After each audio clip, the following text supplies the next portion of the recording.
Salut à tous. J'avais décidé de faire la vidéo en anglais et finalement je vais la faire en français parce que on s'en fout. Et puis les gens avec qui, enfin c'est pour présenter ma basse et en même temps pour la présenter à ceux qui seraient éventuellement intéressés pour un échange ou un achat. Donc c'est pas très important, mais j'ai quand même pris un nom parce que c'est quand même la sixième, septième basse. Celle-là c'est la sixième je pense. Enfin, j'ai fabriqué 8 basses en tout, ce qui est pas énorme, mais bon, je fabrique ça sans société, sans rien. Enfin j'ai une société. Je veux dire, je fabrique ça chez moi à la maison, donc pour l'instant, c'est pas la peine de commencer à faire un gros business, quoi. Donc c'est plus des prototypes. Pour l'instant, j'en ai déjà vendu 2-3 en Angleterre, beaucoup, c'était sur le forum BassChat. J'en ai vendu en Belgique aussi, moi je suis en Belgique. Et donc, je vous présente la Airway Basses Amani, qui veut dire harmonie en swahili. Je voulais un nom qui claque un peu et qui veulent pas non plus rien dire. 5, parce que c'est une 5 cordes. Donc, c'est une 5 cordes. Construction un peu atypique, dans le sens où c'est des constructions comme la Warwick Infinity. Ouais, exactement, comme la Warwick Infinity. J'ai pas d'autres modèles sous la main, peut-être que Fodera fait ça, j'en sais rien. En fait, c'est une manche traversant. Le manche est traversant, il vient jusqu'ici, jusqu'à mes doigts. On ne le verra nulle part, parce qu'il est complètement caché. Ce qu'on appelle un full hidden neck through. Neck. Donc en fait, il y a les ailes, on appelle ça les ailes, les wings, de chaque côté, dans lesquelles sont des pinces. Je vais découper la forme du manche, et ils viennent carrément autour du manche. Je sais pas si ça a une énorme influence sur le son en lui-même, mais ça a surtout un avantage esthétique parce qu'on a une certaine homogénéité dans la surface, et on peut utiliser des bois bien sympas, et on va pouvoir retrouver la texture du bois des deux côtés de l'instrument. Au niveau des bois, justement, on est sur un corps qui est complètement en Afzelia, avec un insert en Padouk. Padouk qui a une densité et des propriétés très proches de l'érable. Pour le manche, 5 plis, Afzelia encore, et deux inserts en érable flammé. Qu'est-ce qu'il a cet Afzelia? Parce que finalement, des basses en Afzelia, on n'en connaît pas. À part les Warwick Streamer Stage 1, celle du bassiste Jamiroquai Stuart Zender. C'est un bois très lourd, très très chiant à travailler, parce qu'il fait beaucoup de fibres, on passe des plombs à le poncer, pour le râper, c'est pénible non plus, je suppose que moi j'ai pas de CNC, je fais tout à la main, donc je suppose qu'à la CNC ça doit pas être un bonheur, parce qu'il a tendance à vite casser, à faire dès qu'on lime en fait, dès qu'on le râpe, il fait des grosses fibres qui s'arrachent comme ça, c'est un enfer. Donc c'est un bois qui est pas super utilisé. En plus maintenant, l'Afzelia, si vous l'en achetez pour une construction, parce que c'est un bois d'extérieur, c'est un bois exotique très dense, c'est fini, c'est terminé, c'est un bois protégé. Bon, on peut toujours en utiliser bien sûr pour des petites quantités pour faire des instruments, c'est pas interdit à l'achat, mais c'est interdit à la vente en gros en tout cas. La touche, elle, c'est du Padouk. Maintenant, ça va être un Padouk, voilà, on le voit un peu bien, qui présente une belle flamme ici. C'est un morceau très rare parce que je travaille énormément avec le Padouk. Et donc, comme je disais, c'est proche de l'érable. Mais celui-là, il a une densité phénoménale. Et il n'a pas la même texture que tous les autres Padouk que j'ai trouvé jusqu'à présent, ou que j'ai utilisé. Maintenant, il faut savoir que dans un arbre, il y a des dizaines de possibilités différentes, de densités différentes. L'érable, on peut l'avoir flammé, ondé. Tu vas te taire, toi? Il y a le chat qui se plaint, il n'est pas d'accord. Ou il va être sur la vidéo, je sais pas. Donc flammé, ondé, le quilted pommelé, c'est ça, pommelé, je sais pas. On peut avoir un peu toutes sortes de choses. Donc voilà, une touche, mais que je chier pour travailler, pour scier notamment les fretlets. Les rayures des frets, c'était un enfer, mais il est super dense, donc il est super dur. Donc ça a certainement une influence sur le son également. Alors donc au niveau de la tête, 5 mécaniques en 3+2, rien de particulier, en Goto 707, tout à fait standard, noir. Un truss rod double action, qui ne doit pas être réglé hyper hyper fort, parce que la construction est assez solide, mine de rien, même si la basse a un petit corps. Et les cordes viennent jusqu'à des chevalets individuels ABM, noirs aussi, hein, on va coller au thème. Ça peut être monté directement sur les chevalets ici en surface, ce qui n'est pas le cas maintenant, ou directement derrière, pour ne pas dire au cul de la basse, ce qui donne un meilleur sustain, j'en sais rien. Pour moi, c'est des choses... j'expérimente, et bon, honnêtement, je pars toujours sur le principe d'un enregistrement ou d'un live qui va faire la différence entre une basse qui a des cordes traversantes ou pas traversantes. Donc voilà, là c'était un petit essai, surtout qu'ici, à l'intérieur, il y a un petit vide, ce qui donne une petite résonance. Donc, elle est très musicale, cette basse. Peut-être que si je joue un peu comme ça va peut-être... j'enregistre avec un Rode NT1A qui est juste placé à côté de moi parce que je suis trop loin du GSM. Donc, je joue peut-être un petit peu à vide, mais...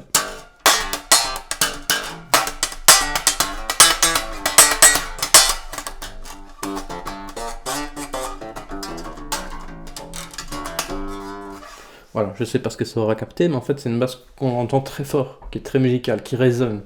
Un peu comme une jazz bass. Pourquoi? Parce que les jazz bass ont un énorme trou ici, à l'intérieur, hein, ou une P basse, mais peut-être un peu moins, et est recouverte par un pick-guard, donc du coup elle résonne parce qu'il y a une cavité à l'intérieur. Donc c'est une basse très musicale, elle peut être jouée à vide, sans ampli, c'est pas non plus une acoustique, on est d'accord.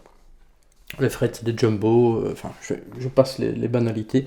Au niveau du poids, on est à 3,560 kg, pour être précis, on va dire 3,6 kg, ce qui est vachement léger à porter. Moi, j'ai mal au dos parce que j'ai toujours mal au dos, mais même en ayant mal au dos, je veux dire, si on se tient droit, c'est vraiment une basse qui pèse pas. Même si je la pose comme ça, elle va avoir tendance, voilà, à piquer de la tête, dû au fait que le corps est très léger. Très léger, pourquoi? On en passe à l'électronique. 2 cavités, une là et une là. Mais pourquoi? C'est débile. C'est idiot.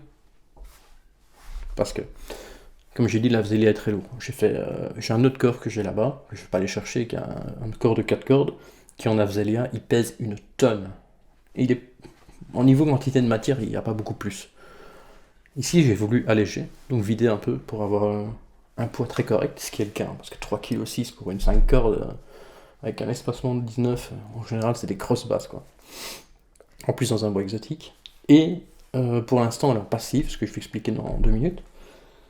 Mais si ça prend quelqu'un, toute cette partie-ci est vide. Je ne l'ai pas encore fait, mais il peut y avoir un trou très facilement qui est fait d'une partie à l'autre. Il n'y a pas grand-chose, hein. Là il y a 5 cm. Ce qui va permettre de pouvoir mettre une pile, ou 2 piles. 2 piles et bien sûr un préampli. Alors il y a des préamplis au petit format de l'anneau, et Aguilar, ils sont tous un petit peu au même format, là, de 2 cm sur 2, plus ou moins, sur 15 mm de haut. Mais j'ai déjà vu des préamplis balèzes, quoi. Hein, partir sur du Sadowski, hein, qui fait des amplis qui ont une certaine taille, réutiliser un préampli de Sire, qui est balèze, il pourrait rentrer là-dedans. Préampli Shack aussi, hein, qui sont des circuits imprimés comme ça, un truc vraiment, allez, 3 cm sur 4, avec des petits boutons pour paramétrer, donc... Je me suis dit, si on veut se permettre des petites folies, il y a de la place, quoi. Donc ça, c'est cool, il faut pas commencer à se battre avec les potards et la place et les machins. Il y a place pour, et ça a allégé le poids de la basse. 2 coups. Donc, passive. Pourquoi? Parce que moi, je suis pas fan des basses actives. C'est bien les basses actives, ça permet plein de choses. Ça permet plein de choses en live, en enregistrement, ouais. Mais voilà. On dépend toujours d'une tension. Alors ok, il y a parfois un switch passif actif, mais si c'est pour profiter d'une égalisation, on n'a plus de pile, donc on la perd, donc on repasse en passif, on perd l'égalisation. Bon, c'est pas un truc qui m'intéresse. Hein. Bref, je préfère travailler en passif, le préampli peut se rajouter après. Les trous sont déjà là, la place est là, c'est quelque chose qui s'ajoute. Donc comment ça marche? Les micros. Les micros, ils font mal, parce que c'est de l'anneau Times Square. Qu'est-ce qu'ils ont de particulier? Les aimants sont en topherite. Je sais pas du tout ce que c'est. Bon, voilà, une autre sorte d'aimant, hein. Je suis pas spécialiste en aimants. Donc là, on est sur des aimants topherite. Ça se ressent un petit peu dans le son. Je pense qu'il y a un petit côté médium comme ça. Hein. Splittable, bien sûr, parce qu'ils ont toujours 4 conducteurs, donc on peut utiliser toutes les bobines séparément. C'est ce que d'ailleurs j'ai fait. Et puis ils ont un peu de gueule, hein. Moi j'aime bien. Times Square, parce que bien sûr, voilà, ils ont deux lignes d'aimants rectangulaires et ils sont très très bien finis. Bon, maintenant voilà, 200 balles pièce, ça fait 400 € de micro. Et pour autant de possibilités, si on les utilise, quoi. Là, j'en viens à mon mode de fonctionnement. Deux extrémités. Un volume, logique. Une tonalité, volume, qui est sur l'instant sur une grosse valeur. Donc, même ouverte à fond, on va avoir un son un peu étouffé, enfin pas étouffé, mais pas des aigus à la Victor Wooten ou des choses comme ça. Ça va être plus. Allez, il y aura comme un filtre passe haut si on veut. Bref, le son est n'a pas trop d'aigus, ce que j'aime pas trop parce qu'on entend tous les défauts. Maintenant, ça peut changer, il suffit de changer les valeurs de condensateur et on peut avoir un son beaucoup plus claquant. Je peux changer les valeurs de potentiomètre, ça c'est la même chose. Un sélecteur, 3 positions, en switchcraft. Ça coûte 13 balles pièce ces trucs-là, incroyable. Mais ça marche super bien et ça ne fait aucun bruit au changement. Position manche, position de micro, position arrière, chevalet. Super simple. Là où ça se corse un petit peu, c'est les deux boutons du milieu. Donc c'est deux-ci en l'occurrence. C'est deux blends en fait. Donc c'est deux mixeurs qui vont permettre de quoi? Alors celui-là est relié au manche, celui-là relié au chevalet. Ça va permettre tout simplement de mixer entre la bobine avant et la bobine arrière, tout en passant au milieu où c'est cranté par le mode parallèle. J'utilise pas le mode série parce que c'est bourrin. Moi j'aime pas trop. Ça peut changer encore une fois. Une parallèle, voilà, c'est quelque chose de défini, qui a une puissance de sortie raisonnable. Donc, je n'utilise pas série. Donc, ça laisse un peu entrevoir les possibilités. Je tourne à fond par là. Je suis sur le premier bobinage. Voilà, là on voit un peu le reflet. Je tourne à fond dans l'autre sens. Je suis sur l'autre bobinage. Toujours du même micro. Je reviens au milieu où c'est cranté. Je suis en mode humbucker. Simple. Et on a un son un petit peu plus léger. Un petit peu plus single coil, en mode un seul bobinage. Mais ça reste un humbucker. Ça combiné au sélecteur, ça fait pas mal de positions. Donc je vais partir sur l'SL, parce que ça fait quand même un petit 12 minutes d'explication. Enfin, il les fallait bien.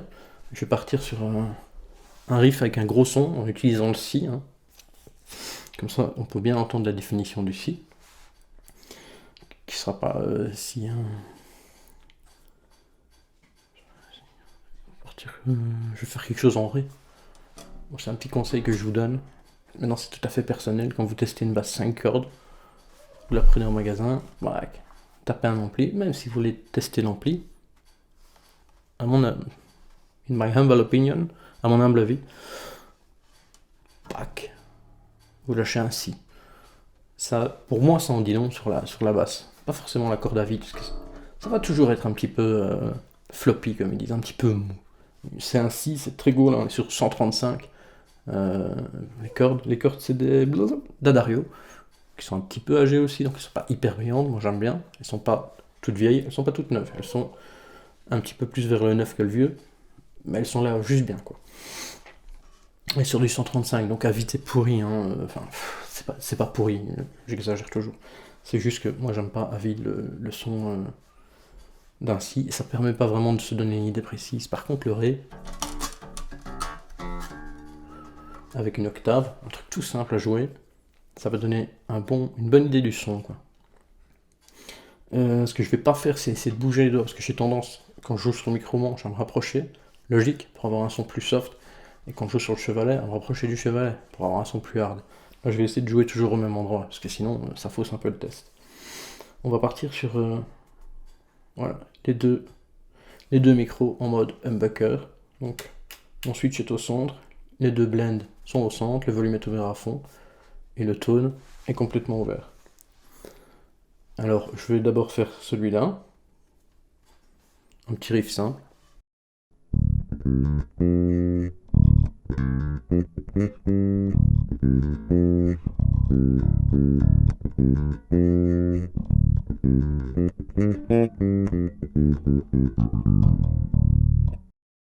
C'est n'importe quoi, mais c'est pas grave. Je vais virer le tone, comme ça on peut tout de suite entendre à quoi correspond la suppression du tone, donc des aigus.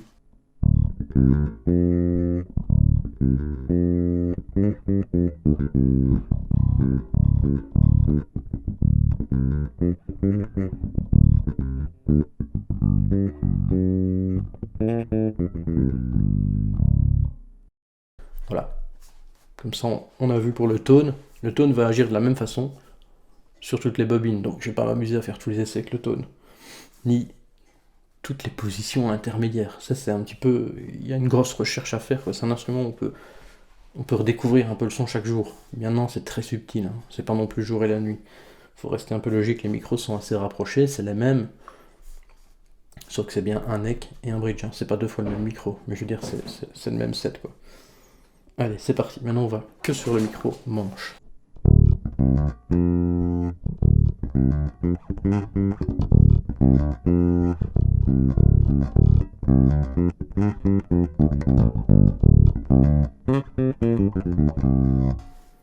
Voilà, micro manche en mode humbucker, je ne touche pas au réglage là pour l'instant. Je passe sur le micro chevalet.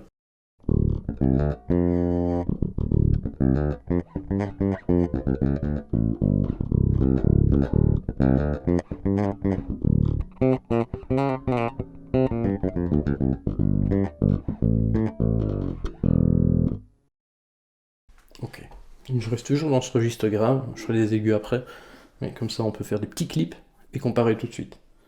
Allez, on a fait les deux, humbucker, manche, chevalet. Maintenant je vais repasser en chevalet, en micro-manche, et je vais le faire parallèle, donc là où il est, comme on l'a fait tantôt, comme on l'a déjà entendu tantôt, bobinage avant, bobinage arrière, sans, comme si ce micro-là n'existait pas, quoi. Ce qui permet un peu de trouver le sweet spot, le spot, enfin l'endroit qu'on a envie de son. Je fais les 3 d'affilée, sinon ça va être une vidéo de 3 heures.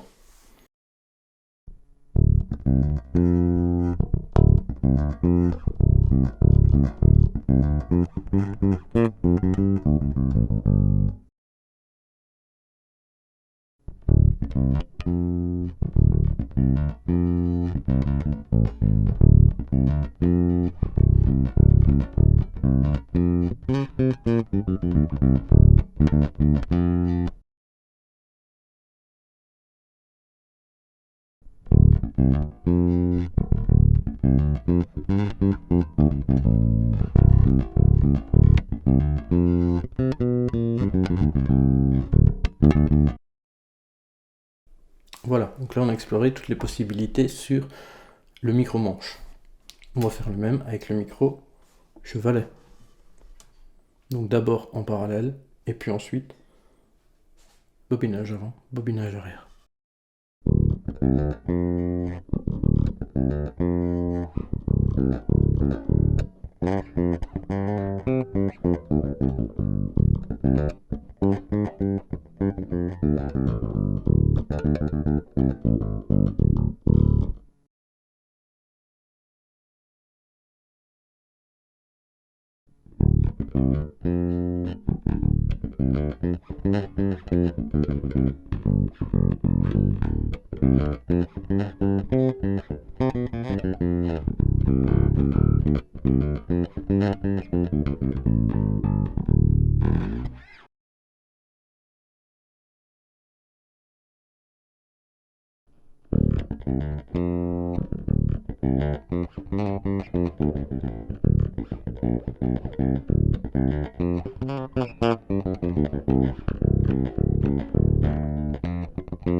Voilà, donc là, on a vraiment exploré chaque possibilité de micro, tout en sachant que si je vais à un quart du micro, c'est-à-dire entre le milieu et à fond, 90 degrés, on va avoir le 45 qui va être 25% bobinage. Bon, c'est jamais des chiffres précis, hein. Forcément, les potards sont logarithmiques. Ça va être 25% et 75% du bobinage. Donc, ça va être vraiment pour pouvoir trouver le son qu'on veut ou qu'on veut pas, hein. Ça, c'est justement Maintenant, je vais repasser sur les deux micros. Avec... Je vais pas faire toutes les possibilités encore une fois. Je vais les mettre comme au début les deux en parallèle comme on a fait tout à l'heure. Donc deux humbuckers, tonne ouvert à fond. Puis je vais passer sur les deux bobinages extérieurs de chaque micro et sur les deux bobinages intérieurs. En sachant qu'on peut faire toutes les possibilités et les combinaisons qu'on veut. En tournant simplement les blends. Ok, donc c'est parti. 3 petits essais sont toujours en grave. Sur les deux micros. Ok. Puis je vais passer les deux bobines extérieures, les deux bobines intérieures. Là, on est parti en parallèle, mode humbucker.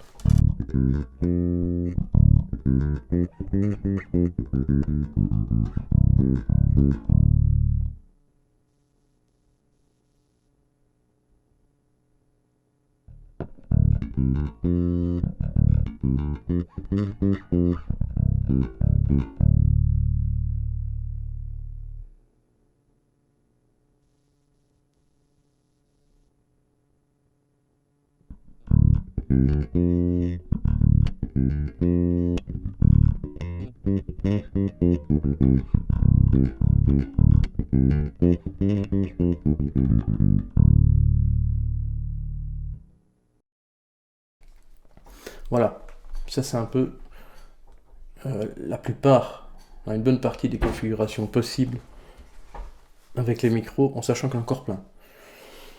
Moi, ce que j'utilise souvent, par exemple, c'est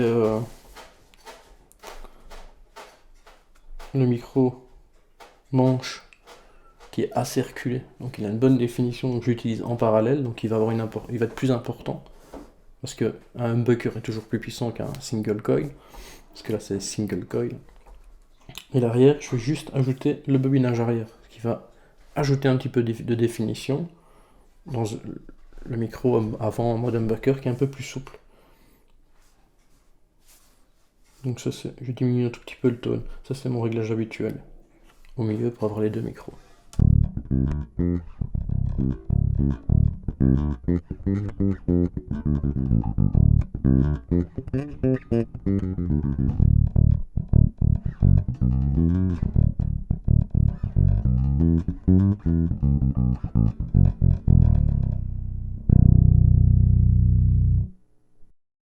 Voilà, ça c'est le réglage que je kiffe. Maintenant on va revenir à quelque chose d'assez simple, donc tout nouveau, tout ouvert. Voilà. Les deux en mode humbucker. Position milieu, donc les deux micros, les deux en humbucker. Je suis pas le meilleur des joueurs, hein, je m'appelle pas Wooten. C'est pas du tout une basse à faire du Wooten, ça en plus. Hein. C'est vraiment une basse à doigté, hein, même si on peut y aller. Je vais tâcher de faire un truc plus ou moins décent dans les aigus, quoi. Petit truc un peu jazzy, foireux, pour qu'on puisse entendre.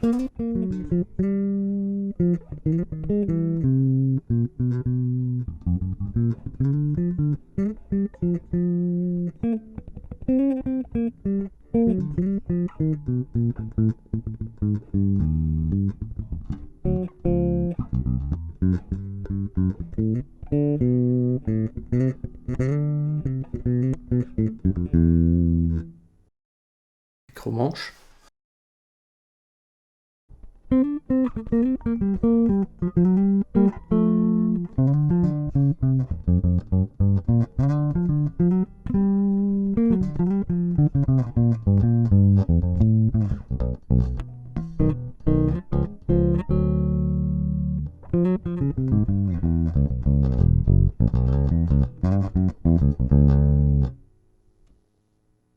Micro chevalet.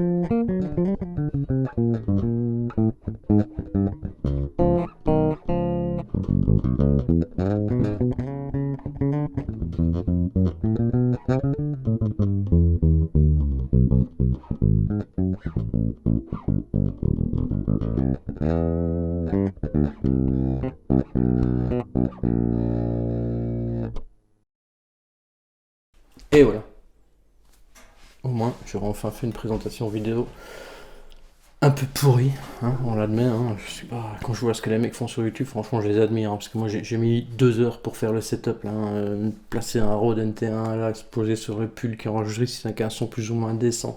Le GSM en plus, hein, le GSM qui enregistre là-bas.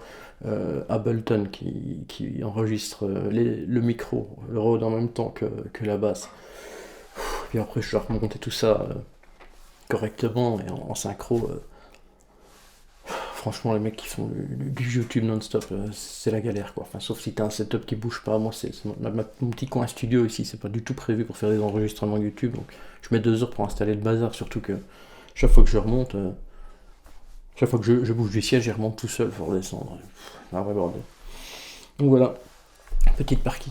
Ah ouais, comme dans le dernier jeu, j'ai vraiment été joué là-bas, ce qui sert pas à grand chose, hein, sauf si on s'appelle Adrien Ferro par exemple. Mais l'accessibilité, elle est top quoi. C'est une single cut, mais le manche est bien profilé jusqu'ici. Hein. Ici, il commence à monter. Donc si je mets mon pouce ici, je me retrouve où? Bien après la 24e case. Donc, niveau accessibilité, si on a envie d'aller chercher dans les aigus, la 24e case n'est pas là pour décorer quoi. Surtout que je dis 24 et en fait, je dis c'est 22 cases. N'importe quoi. Et voilà, on aura fait un bon tour de la basse.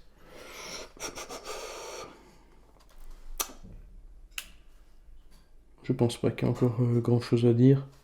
Les repères, hein, c'est de la balle. Après, je sais pas si on va voir correctement la caméra. Voilà, il brille un petit peu. Abalone, green Abalone, red Abalone, je sais pas, on s'en fout, ils sont tous les deux plus ou moins verts. Je pense que c'est des green Abalone, qui est quand même des reflets un peu rougeâtres. En 6 mm. Sur le côté, on a des side dots phosphorescents 3 mm, repérés jusqu'à la 12e case. Après, j'ai pas fait de repère, parce que j'ai pas trouvé ça utile. C'était pas en plus très facile à ce niveau-là, parce qu'ils ont été mis après.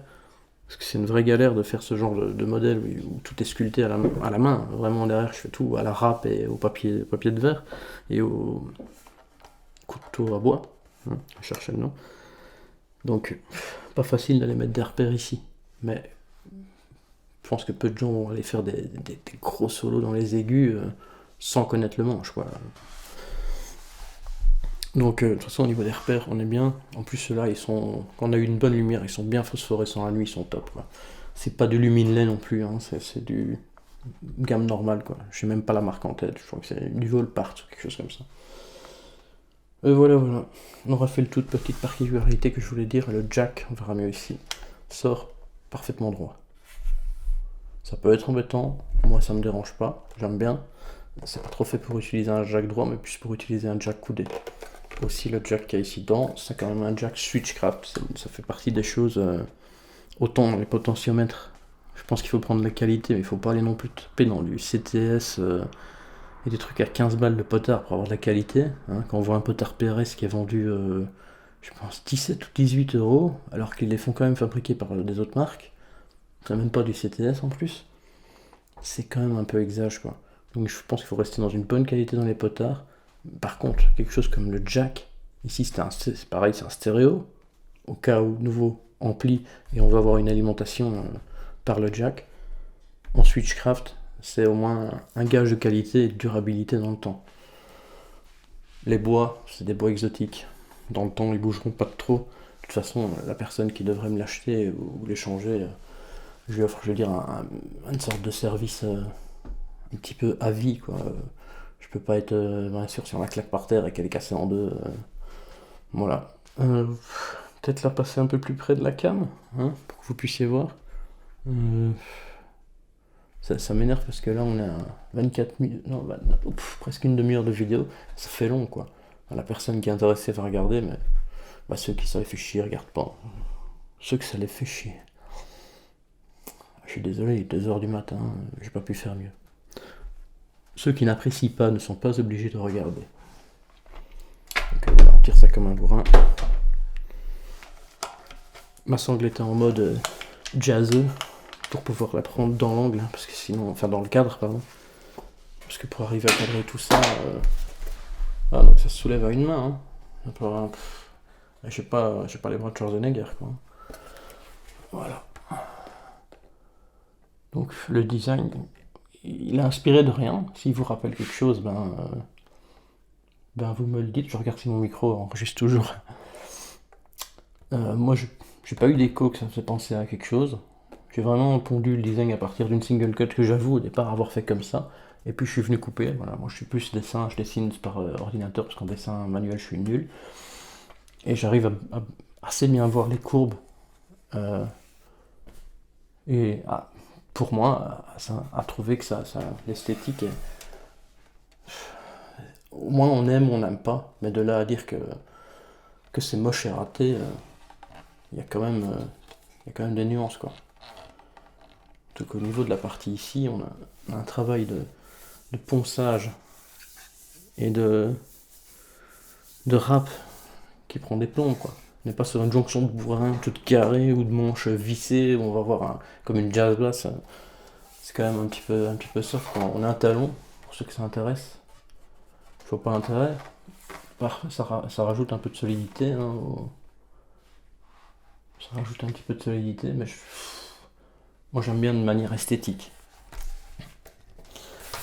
Les micros d'un peu plus près. Voilà, le bois n'a pas spécialement de reflet, c'est de l'Afzelia, un serrant Padouk. Voilà.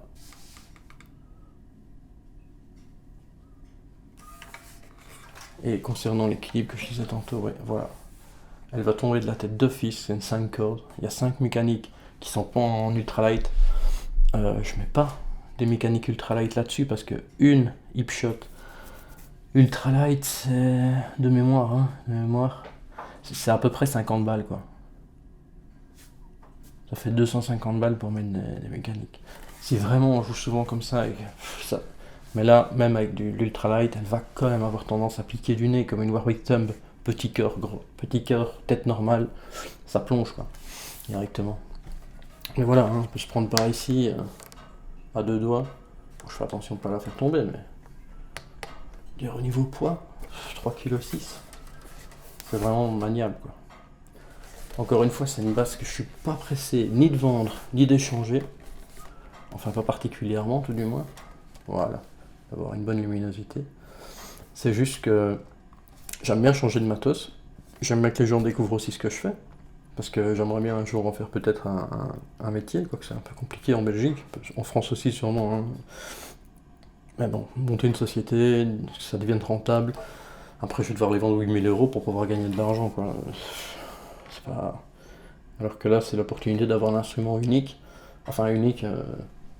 Le modèle Amani, j'en ai inventé un anglais, donc j'ai pas de nouvelles du tout. Une fretless, en érable flammé, avec une touche en amarante, des repères en wingé érable. Vraiment, c'était une belle petite merveille, micro de l'anneau. J'en ai une nouvelle, j'espère qu'il en est content. Donc c'est pas un modèle unique au monde, quoi. En plus, comme j'en ai fait quelques-unes, il y a aussi un pote qui m'en a acheté une.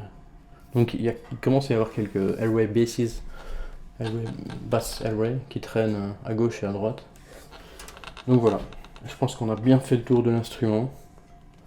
Il y a 2-3 petits défauts esthétiques que je pointerai tout en détail et en photo pour celui qui veut me l'acheter ou bien sûr qui veut me le changer. Ici, il y a un tout petit défaut que je pourrais gommer, mais ça va se voir si je le gomme. Là, il manque une vis, mais il suffit que je la remette. Hein. Je pense peut-être même mettre des vis noires. Voilà. Par exemple, au niveau de la découpe. Bon, la caméra, ça va peut-être pas bien se voir, mais au niveau de la découpe, c'est pas du CNC, quoi. Donc, on va pas être à quelque chose qui va arriver avec du 0,2 mm tout le tour et un emboîtement parfait. Moi, je travaille pas à la CNC, je fais quasi tout à la main, donc forcément, il y a des petites choses qui vont pas être tip top. Voilà, je pense que on a une bonne vidéo bien lourde de 35 minutes, là, presque 40 minutes, pour présenter l'engin. Airway Basses Amani 5, Amani 5. J'ai tellement l'habitude de faire des vidéos en anglais, mais cette fois-ci ce sera zut. Que voilà. J'espère, ça je verrai après, sinon je recommence tout, que L'enregistrement sera bien déroulé parce que je ne vois qu'une partie de mon enregistrement. C'est complètement con, c'est de ma faute. Voilà, donc encore une fois, tout peut être changé. Même si moi j'adore sa configuration actuelle, tout ce que j'ajouterais c'est peut-être un buffer. Un buffer c'est un préampli, mais ça c'est juste pour avoir un niveau de sortie constant. Pour éviter d'avoir des baisses de volume quand on utilise peut-être un micro qui a moins de gain ou quelque chose comme ça. À part ça, commencer à mettre en plus des configurations micro, commencer en plus à mettre un préample basse aigu treble, ça fait beaucoup. Moi j'ai ça sur mon ampli, c'est pas sur mon ampli, j'enregistre énormément, je fais quasi que enregistrer. On peut faire tout ce qu'on veut au niveau enregistrement avec le séquenceur, quoi. Donc voilà. Voilà. Compliqué de filmer, hein. Il faut un fond et tout, c'est un truc de fou, franchement, les mecs qui font des vidéos YouTube, je les félicite. Voilà, c'était pas ma dernière création, parce que c'est pas la dernière, en fait, j'ai juste mis beaucoup de temps à terminer, hein, elle a pas été beaucoup jouée, hein, c'est juste que je suis pas Rothschild, hein, comme on dit, donc j'ai mis beaucoup de temps avant elle était terminée, il manquait juste un micro. À 200 balles le micro, j'ai pas eu l'opportunité, j'ai des travaux dans la baraque aussi à faire, donc j'ai pas eu l'opportunité d'avoir le deuxième micro tout de suite, quoi. J'avais acheté le premier sur le nom de la société, ce qui m'a fait gagner un peu d'argent. Le deuxième, j'ai dû le payer 196 ou 198 euros pour un micro, pour une basse que j'adore, avec laquelle j'enregistre. Mais voilà, encore une fois, j'aime bien changer de matos. Et j'ai envie de découvrir des nouvelles choses, quoi. Voilà. Merci d'avoir regardé jusqu'au bout pour ceux qui auront eu le courage de regarder jusqu'au bout. Hein, parce que c'est pas 40 minutes, faut avoir envie. Et j'espère pouvoir en présenter une autre, un de ces quatre, quoi.